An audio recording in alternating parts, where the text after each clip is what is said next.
Hai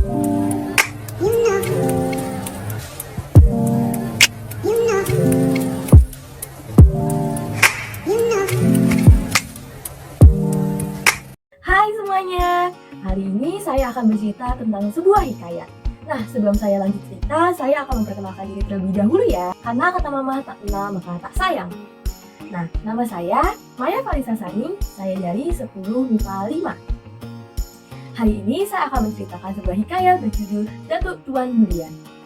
Nah, cerita itu bermula dari sebuah desa di pesisir yang subur dan juga ikan-ikannya banyak di laut. Desa ini dikenal dengan nama Desa Karangputih. Singkat cerita, desa ini terkena sebuah bencana besar yang mengakibatkan para bajak laut menyerang desa ini. Tak hanya para bajak laut saja, tapi juga jin-jin yang suka menyerang anak-anak dan juga suka menyerang bangsa manusia. Setelah 2 tahun dari kejadian ini, para penduduk desa mulai mencari cara untuk melewati masalah ini karena mereka belum menemukan sama sekali jalan keluar dari masalah ini. Singkat cerita, para tetua dari desa ini mengadakan pertemuan untuk membahas bagaimana cara mengatasi masalah yang sedang terjadi di desa ini. Mereka mengusulkan untuk mengadakan sayembara untuk mengusir bangsa jin dari desa Karangputih ini. Nah, dari pertemuan ini mereka mengutus sayembara dan sayembara ini sampai pada telinga Datuk Tuan Budian. Datuk Tuan Budian adalah orang yang sangat sakti serta dia juga memiliki banyak pengikut. Datuk Budian rela untuk melewati bukit, gunung, serta sungai untuk sampai di desa Karangputih. Setelah sampai di desa Karangputih, Datuk Budian disambut baik oleh para warga. Mereka senang akhirnya ada pertolongan yang ingin membantu mereka. Setelah sampai di desa Karangputih, Datuk Budian tidak turun santai-santai saja di sana. Dia terus menginspeksi apa yang sedang ada di desa ini dan mengapa bangsa jin sangat suka dengan desa ini. Akhirnya dia menemukan beberapa tempat yang konon katanya itu adalah tempat yang angker. Datuk Tuan Budian akhirnya pada hari itu juga pergi setelah maghrib untuk bertapa. Dia bertapa dengan sabar, dia tidak pernah ada rasa keputusasaan dalam bertapanya. Dia bertapa selama 25 hari. Setelah pada hari 25, ada seorang jin yang datang kepadanya. Dia ingin mengajak bertarung Datuk Budian karena dia telah mengganggu di teritorialnya. Datuk Budian dengan sopan menolak ajakan tawaran bertarung itu. Datuk Budian juga menawarkan untuk bernegosiasi dan mengajak rajanya untuk berbicara dengannya.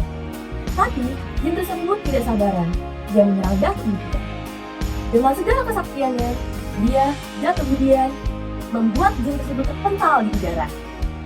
Dan pada akhirnya, jin tersebut pun kabur.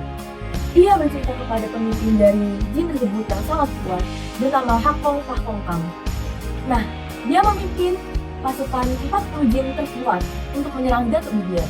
Tapi dengan segala kesaktiannya pula, Datuk Budian berhasil membuat para jin tersebut terpental di udara.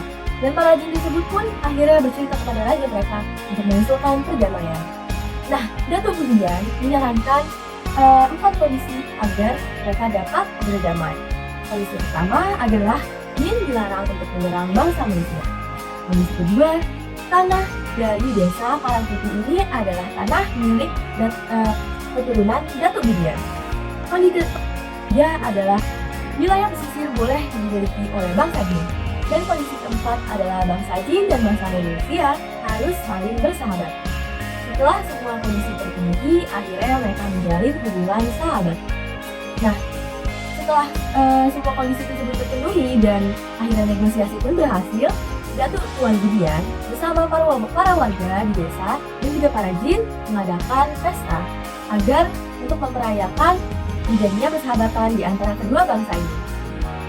Pada saat pesta, terdengar suara gong yang menandakan adanya tanda bahaya.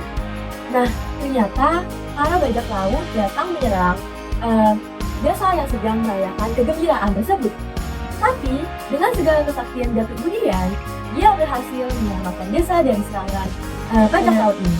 Datuk Budian juga tidak bekerja sendiri, ia dibantu oleh pasukan jin dan juga para pengikutnya. Pada akhirnya, bajak laut ini pun yang selamat kabur ke kapal-kapal mereka. Mereka pun berjanji untuk tidak menyerang desa Karangputih ini.